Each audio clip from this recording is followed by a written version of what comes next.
What's up, y'all? Welcome back to Dolphins Daily, your daily dose of Dolphins content with your boy, Chris Kane.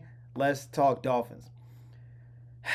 The John Smith situation. So, Drew Rosenhaus came out today and said the situation is still fluid. All right?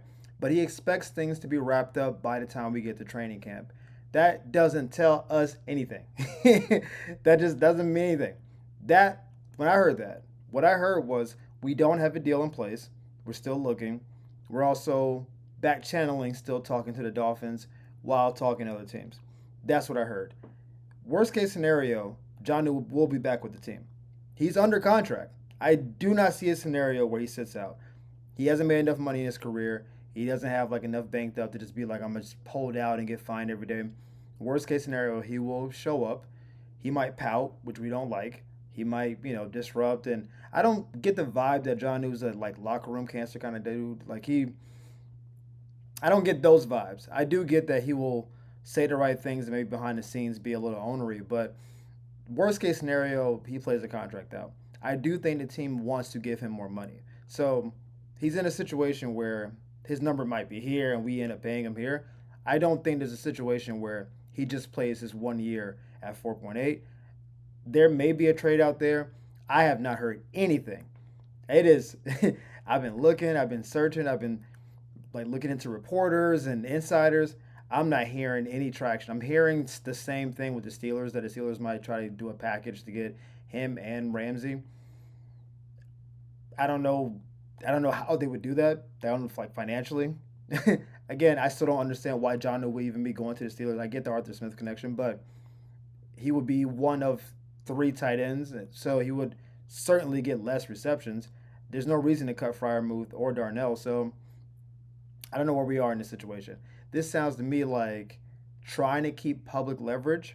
Like, oh, we're weighing our options. We'll get back to you. But what I think it really is that we ain't got a lot of options, and we don't want to tell the Dolphins come back hat in hand like, could I have some more? You don't want to do that, right? So I don't think there's a lot of trade, I don't know, enthusiasm out there for him, but I do think this bodes well for the Dolphins because I do think he'll come back to the table cheaper. And if Drew has some real suitors, Drew's been in this game for a long time. We've all seen him just for the last almost 20 years. This is what he does. If he has something on the table, he will let you know. We know he knows how to wheel and deal. He's worked across multiple sports, multiple collective bargainings. He's a dude. Drew's a dude. I don't think he's got the cards right now. So I think that's good for the Dolphins, but yeah. By training camp, we'll know something, but hopefully before then. Now, this next story is obviously Dolphin related because we're talking about Tua, but I think this is a really interesting perspective. So Steve Young was interviewed and they asked him like what would he do or what advice would he have for Tua on how to stay healthy going forward. If you don't remember Steve Young because you're too young, totally cool. You should probably know who Steve Young is. But also, I get it. Some young people don't want to go back. Steve Young is probably the best left-handed quarterback of all time. Probably. I know there's some like Pickett and maybe Boomer people out there, but I think you have a pretty strong case saying Steve Young's the best left-handed quarterback. Steve Young's a Super Bowl champion. Steve Young's career also got cut short because of concussions. So he is more than an authority on this. He literally is a left-handed quarterback who had concussions before, who, as much as he had a great career, probably had a few more years left in the tank that he never got to foresee, right? So him coming out and talking about this, he has more authority on this than probably anybody I can think of, where he has the pedigree, he has the winning. He played for a giant organization in San Francisco for most of his career. And I think hearing from him is different than some talking heads on TV. We've heard people when Tua got his second concussion, if he plays again, he should sue the Dolphins, and they were going crazy. But these are people who played like D lineman or a cornerback. Not saying their opinion doesn't matter, but Steve Young, in an ideal sense, Steve Young is the ceiling for what Tua is. Like if we look up in 10 years in Tua's career, is Steve Young-esque? Are you serious? He's a legend if that's the case. Steve Young is literally in the Hall of Fame. If Tua's career becomes like Steve Young's career, that's the highest level of everything. Now, Steve Young was a lot more mobile than Tua. So a lot of his concussions were him running around. Steve Young was scampering, boy. Like, I don't know what his 40 time was. That boy was slippery though. You couldn't get Steve Young down, right? So Steve Young had this quote about Tua and really what he should do going forward. He said, "You just got to be smarter as you age, trying to figure it out. But if you're not going to attack the line of scrimmage, if you're not going to give that threat, you will not be in a Super Bowl."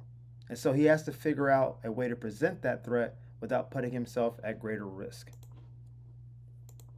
I thought it was a really interesting point because the idea of getting smarter as you get older is one thing, but he said something that I don't hear from a lot of people. Most people say, to be smart, get down.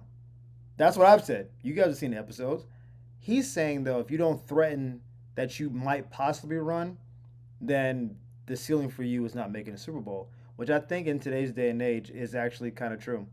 I can't think of a quarterback that's been at that level. Maybe Stafford in 2020 was the last one that didn't have some level of threat. You don't need to be Lamar or Josh to be like a threat. A threat is 3rd and 3, the pocket breaks down, I can get 3 yards and slide down. Joe Burrow is probably the perfect example. Joe Burrow is athletic, but he's not like a freak athlete. Justin Herbert, same thing, where if it really breaks down, we can get a few yards, but you don't see them like really getting blown up for real in the field. I don't want Tua not to run, meaning like if the play opens up, if it's 3rd and 4 and he can run to the sideline and get 4 yards and step out of bounds, I want him to do that. I don't want him to do what Eli and Peyton did, although Eli stayed healthy basically his whole career. So there may be something to it. Eli, if he saw pressure remotely coming, was chuck and duck. He was getting out of there, boy. Eli was like, I am not finna take this hit. That ball is going to the 15th row, and I'm diving down ostrich style. Like it was, but it worked for him. I think if there's a way to run and get down, then you should do that. I think the idea that, and Tua again is not unathletic. He's not a super elite, but he's not unathletic. He doesn't have like lead feet. If he can get some yards, do that. But just the idea that if the defense doesn't feel threatened at all, I do think the ceiling for the Dolphins is second round, maybe AFC Championship. But if you're going up against Pat, Josh, Lamar, Joe in the AFC Championship game, the idea that all four of those guys could at some point run and threaten defense more does put them at an advantage.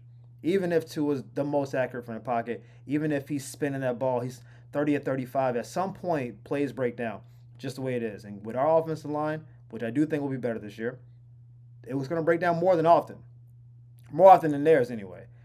There needs to be some version of that, and I don't know if Steve and Tua have ever been in communication like long term. I would love to hear the conversations, and I think if he would be willing to, what an amazing resource to talk to. It's like, hey, how did you do this? You went from running around all the time to not running around as much, but kind of picking and choosing when you ran. John Elway did this a little bit late in his career too.